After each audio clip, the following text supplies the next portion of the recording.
हाँ भाई, क्या हो गया? अरे भाई राहुल की मम्मी का फोन आया था। अच्छा, वो राहुल का एक्सीडेंट हो गया, तेरी कार चाहिए यार, चलना। चल चल आजा फटाफट। चल चल चल। अरे भाई क्या हुआ यार, स्टार्ट करके क्यों खड़ा है, जल्दी चलना।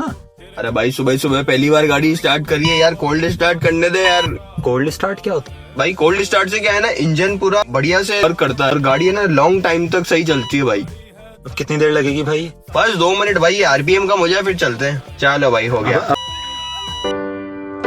This is the